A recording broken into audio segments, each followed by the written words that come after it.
നമസ്കാരം. നോട്ടിറ്റ് റിയൽ വ്യൂസിലേക്ക് സ്വാഗതം. ഏറെ ബഹുമാനായിട്ടുള്ള UDF-ന്റെ 6ാം വാർഡ് തെരഞ്ഞെടുപ്പ് കമ്മിറ്റി ചെയർമാൻ പ്രിയപ്പെട്ട രജികുമാർ കുനിയിൽ, നോൺ കോൺഗ്രസ് കമ്മിറ്റിയുടെ പ്രസിഡന്റ് പ്രിയപ്പെട്ട അമൃതകുട്ടി മാഷ് ഉൾപ്പെടെയുള്ള പ്രവർത്തകരെ, നല്ലവരായ സുഹൃത്തുക്കളെ, നാട്ടുകാർ, ഈ വരുന്ന 11-ാം തീയതി നമ്മുടെ നാട് വീണ്ടും ഒരു തെരഞ്ഞെടുപ്പിനെ അഭിമുഖീകരിക്കുകയാണ്. 5 വർഷക്കാലം മുമ്പ് പഞ്ചായത്ത് തിരഞ്ഞെടുപ്പ് കടന്നു വന്നപ്പോൾ ജനങ്ങളുടെ മുന്നിൽ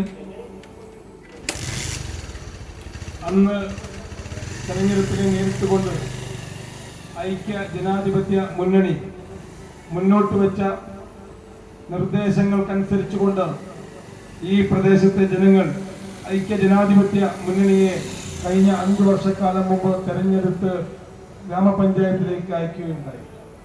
അതുമായി ബന്ധപ്പെട്ടുകൊണ്ട് 5 വർഷക്കാലം നമ്മൾ ഈ നാടിന് വേണ്ടി ചെയ്ത പ്രവർത്തനങ്ങൾ അഭിമുഖീകരിച്ചുകൊണ്ടാണ് ഈ തെരഞ്ഞെടുപ്പിനെ നമ്മൾ അഭിമുഖീകരിക്കുന്നത്. ഗ്രാമപഞ്ചായത്തിനെ സംബന്ധിച്ചിടത്തോളം കഴിഞ്ഞ 5 വർഷക്കാലം തുല്യതയില്ലാത്ത രീതിയിൽ ഉള്ള പ്രവർത്തനങ്ങൾ കാഴ്ചവെക്കാൻ സാധിച്ചു എന്നുള്ള തികഞ്ഞ അഭിമാനത്തോടു കൂടിയിട്ടാണ് ഈ തെരഞ്ഞെടുപ്പിനെ ഒരു തുടർച്ച ഉണ്ടാകണം. അതിനു വേണ്ടിയിട്ട് ഈ പ്രദേശത്തെ നല്ലവരായ വോട്ടർമാർ ഐക്യ ജനാധിപത്യ മുന്നണിയുടെ സ്ഥാനാർത്ഥികളെ വിജയിപ്പിക്കണമെന്ന് മാത്രമാണ് നമുക്ക് അഭ്യർത്ഥിക്കാനുള്ളത്. പ്രധാനപ്പെട്ട കാര്യങ്ങൾ എടുത്തു പറയുമ്പോൾ ഇപ്പോൾ ഏറ്റവും കൂടുതൽ ആവേശത്തോടുകൂടി ചിലർ ജലജീവൻ മിഷന്റെ കാര്യങ്ങൾ പറഞ്ഞുകൊണ്ട് കടന്നു വരികയാണ്.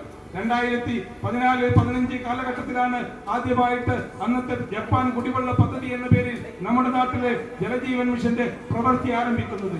ആ ജപ്പാൻ കുടിവെള്ള പദ്ധതിയുടെ പുതിയ പേരാണ് ജലജീവൻ മിഷൻ എന്ന പേരിൽ ആ പദ്ധതി നവീകരിച്ചുകൊണ്ടാണ് ഇപ്പൊ നമ്മുടെ നാട്ടില് പ്രവർത്തനം നടത്തിക്കൊണ്ടിരിക്കുന്നത്. അന്ന് 2014-15 കാലഘട്ടത്തിലെ നമ്മുടെ ജലജീവൻ മിഷന്റെ ജപ്പാൻ കുടിവെള്ള പദ്ധതിയുടെ ടാങ്ക് നിലകൊള്ളുന്നത് കടലിക്കുന്നിന്റെ മുകളിലാണ്. SN കോളേജിന്റെ മുകളിലുള്ള കടലിക്കുന്നിനാണ് അന്ന് ടാങ്ക് നിർമ്മിച്ചത്. ആ ടാങ്കിലേക്ക് പൈപ്പിൽ വെള്ളം എത്തിക്കുന്നതിന് വേണ്ടിയിട്ട് ആ സമയത്ത് കഴിഞ്ഞിരുന്നില്ല. അതുമായി ബന്ധപ്പെട്ടുകൊണ്ടുള്ള തടസ്സങ്ങൾ ഉണ്ടായത് നിമിത്തം അവിടേക്ക് ടാങ്കിലേക്ക് വെള്ളം എത്തിക്കാൻ കഴിയാതെ ആ പദ്ധതി നിലച്ച അവസ്ഥയിലായിരുന്നു നമ്മുടെ പഞ്ചായത്തിലുണ്ടായിരുന്നത്.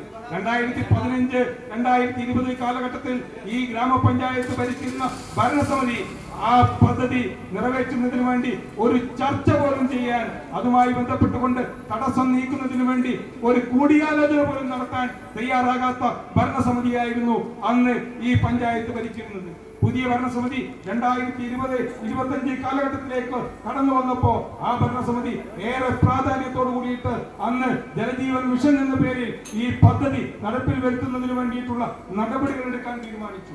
അതുമായി ബന്ധപ്പെട്ടുകൊണ്ട് കളരിക്കുന്നിന്റെ മുകളിലുള്ള ടാങ്കിലേക്കുള്ള തടസ്സം ഒഴിവാക്കുന്നതിന് വേണ്ടിയിട്ട് അവിടെ ടാങ്കിൽ വെള്ളം എത്തിക്കുന്നതിന് വേണ്ടിയിട്ട് അന്ന് അവിടെ നിലവിലുണ്ടായിരുന്ന SN കോളേജ് മാനേജ്മെന്റിന്റെ ഭാഗത്തു നിന്നും അതേ രീതിയിൽ ആ പ്രദേശത്തെ താമസക്കാരിൽ നിന്നും മുകളിലേക്ക് പൈപ്പ് കൊണ്ടുപോകുന്നതിന് അവർ അവിടെ റോഡിന്റെ മുകളിൽ ഉണ്ടാക്കിയിരുന്ന പ്രയാസം അത് പറഞ്ഞു തീർക്കുന്നതിന് വേണ്ടി, അതിനൊരു പരിഹാരം കണ്ടെത്തുന്നതിന് വേണ്ടി ആ ആളുകളെ മുഴുവൻ പഞ്ചായത്തിന്റെ ഒരു മേശയ്ക്ക് ചുറ്റും വിളിച്ചിരുത്തുകയും അങ്ങനെ അതിനൊരു പരിഹാരം കണ്ടെത്തുകയും അവിടെ പുതിയൊരു റോഡ്, കോളേജിന്റെ അകത്തൂടിയുള്ള റോഡ് ഒഴിവാക്കിയിട്ട് പുറത്തുകൂടി പുതിയൊരു റോഡ് നിർമ്മിക്കുന്നതിന് നമുക്ക് സാധിച്ചു.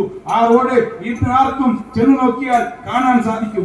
SN കോളേജിന്റെ അരികിലൂടെ മുകളിലേക്ക് പുതിയ ഒരു റോഡ് നിർമ്മിച്ചത് നമുക്ക് കാണാൻ സാധിക്കും. ആ റോഡിലൂടെയാണ് മുകളിലുള്ള കള്ളരിക്കുന്നിന്റെ മുകളിലേക്ക് ടാങ്കിലേക്ക് അതിന്റെ ഭാഗമായിക്കൊണ്ട് ടാങ്കിലേക്ക് വെള്ളമെത്തുന്ന സാഹചര്യം ഉണ്ടായി.